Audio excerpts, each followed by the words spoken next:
नमस्कार मित्रांनो, सिनेविश्वातून हळहळ व्यक्त करणारी बातमी समोर आली. जाणून घेऊया संपूर्ण बातमी. तत्पूर्वी आपण जर तारांगण या यूट्यूब चॅनलला सबस्क्राईब केलं नसेल तर नक्की सबस्क्राईब करा. हिंदी चित्रपटसृष्टीतील दिग्गज अभिनेते अशोक कुमार यांची नात प्रीती गांगुली ही देखील एक उत्तम अभिनेत्री. आजच्याच दिवशी म्हणजे 2 डिसेंबर रोजी प्रीती गांगुली यांचे निधन झाले. प्रीती गांगुली ह्या एक अशा अभिनेत्री होत्या ज्यांनी 1970 आणि 1980च्या दशकात बॉलिवूडमध्ये अनेक विनोदी भूमिका साकारल्या. बासू चॅटर्जी यांच्या खट्टा मिट्टा या चित्रपटात अमिताभ बच्चन यांची चाहती सेरेनी ही कॉमिक भूमिका साकारण्यासाठी त्या प्रसिद्ध आहेत. अभिनेत्री प्रीती गांगुली यांचा जन्म 17 मे 1953 रोजी मुंबईत झाला.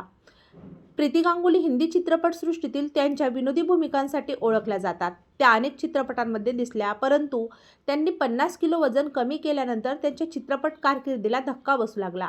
1993 साली त्यांनी मुंबईत त्यांच्या वडिलांच्या नावावर एक अभिनय शाळा सुरू केली.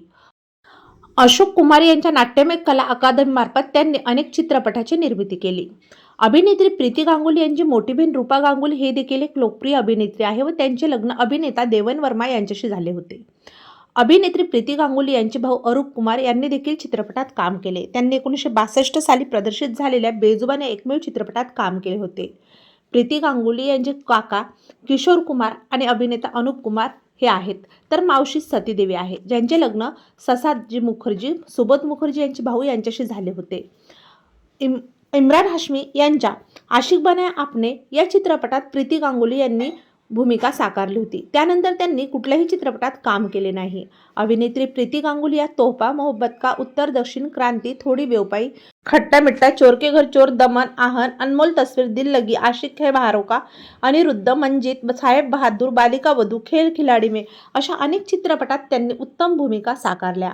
मात्र अभिनेत्री प्रीती गांगुली यांचे 2 डिसेंबर रोजी निधन झाले. तेव्हा आपल्या तारांगण या यूट्यूब चॅनलतर्फे ज्येष्ठ अभिनेत्री प्रीती गांगुली यांना भावपूर्ण श्रद्धांजली.